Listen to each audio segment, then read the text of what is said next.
Hello everybody! Today we're going to unbox something a little special. I believe I've mentioned this before on a few different videos that I ordered a DLace Ex Machina 2.0 some time ago, and she has arrived and we're going to unbox her now. I'm quite excited to finally see her. It's really, DLace's dolls are absolutely fascinating when it comes to the mechanics that are not generally seen in other BJDs. So sure, you have the whole jointing system, but you have usually within the heads some mechanics that other BJD heads do not have, and it's really the thing that when I ordered it made me decide for exactly this doll. So this doll is also going to be my first full doll. We have here the packaging and the accessories that we're going to unbox now. And here she is in her foam. It was packed really well.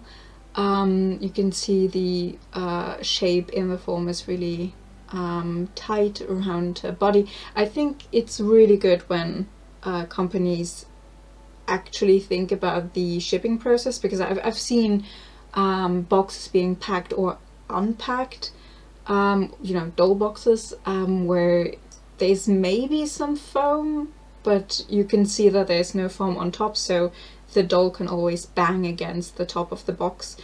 And no, I was really glad that she was packed really well, considering the intricacy of her joints. It's really, I'm glad that this was made this well. You can see here that she is, every single joint is, there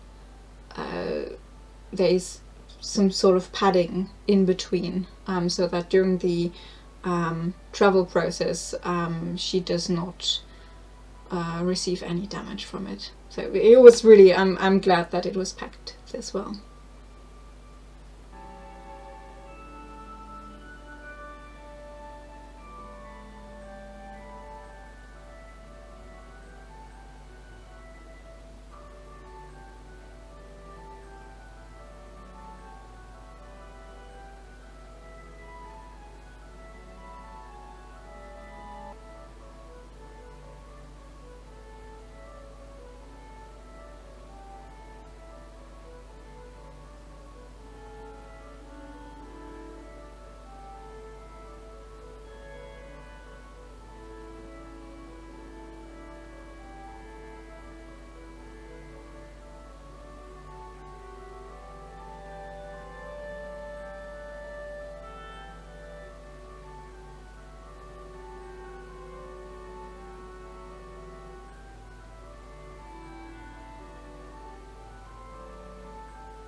And now we're getting to the accessories. So we've got 3 boxes of accessories, and we'll start with the mechanical hands that you can have with her.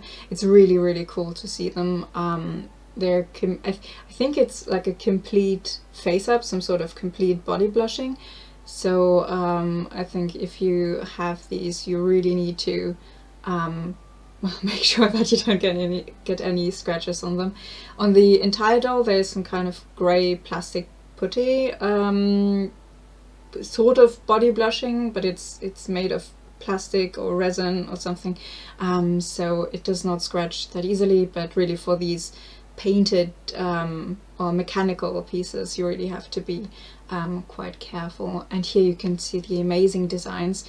It's a sort of weathered metal, the look that the artist went for, and I think they did a really good job.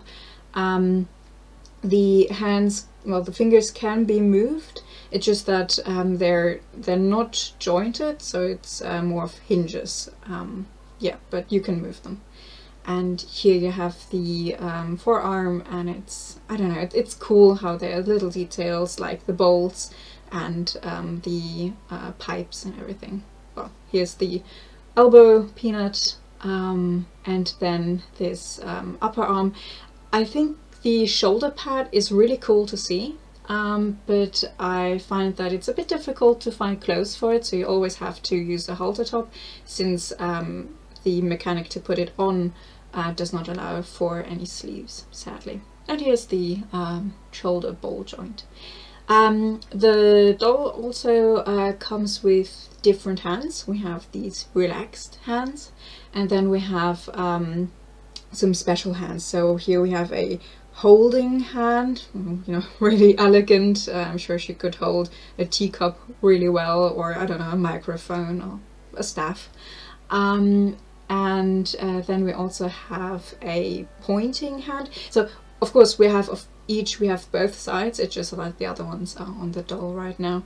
But the blushing on the hands is really, really beautiful.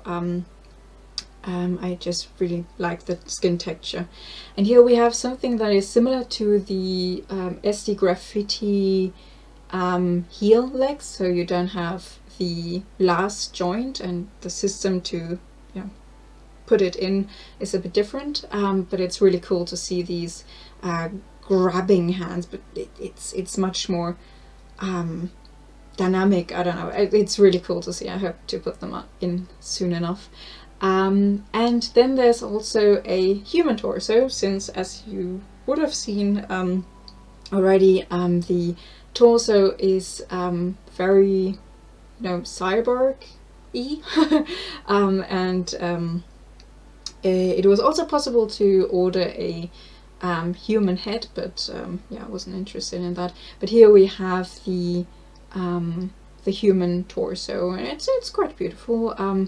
The last part is quite interesting, because there's a sort of another piece in there with that cross on it, and I'm not quite sure how it helps the joints, but it's really interesting. And here, just a few details on the torso. It's interesting how the skin looks like it's melting off of the mechanical parts. I just think it's really cool, the little details that you can see. And she poses actually in a very interesting way. So you have here two joints, so she can curl up in a way that a lot of other dolls can't. And it's kind of cool, all the things that she can do. And you have all these little details, the pipes, the paint job. It's amazing. And here's a part of the torso that I find quite difficult. You can pop it open, and in the middle reveals a heart on the inside, which is kind of cool. It's something. It's basically just two shelves, and then the torso is two parts, or three parts if you count the middle one. It's kind of a cool idea that you could use for more dolls, I think. Yeah, and here you have a really, really beautiful face up, and then the mechanics of the head. Sadly, during transport, the screw that held the upper part of the face got, shaken loose, but the artist helped me a lot, told me which screw I could buy to screw it back in, and then you have this brain. It's really cool to see that there's a brain inside it all. You have that with some dolls that include brains to string or something, as far as I've seen, but here it's it's just in as magnets, and it's just there as a little gimmick. I think it's cool. It looks like eyes a bit, those golden orbs. Yeah, but that is the head. You can see that the back portion of the head, that is more mechanical, is actually a bit less big than the face is. So I found that the head does not really fit 8 to 9 inch wigs, but more 7 to 8 inch wigs. But again, here you could leave the doll wigless, since the detail on the head is also very interesting. Things that you could imagine, like a port to the head.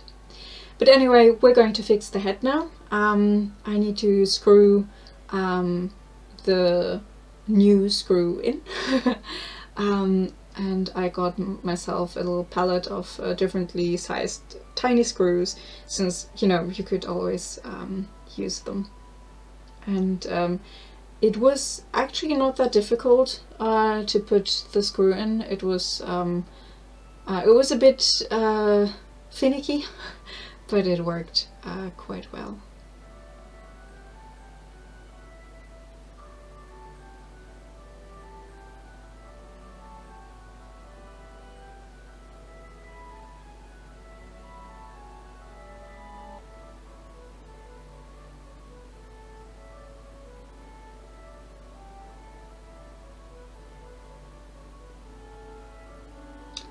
And this is done, and we have this other piece that also got shaken loose, but this one we can just glue back in.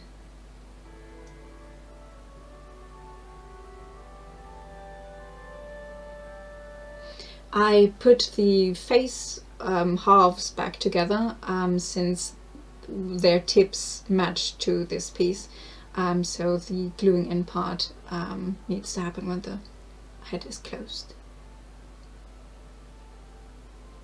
And there she is done! And here are all the parts. I have many pictures of her already on Instagram. You can go and check that out if you want.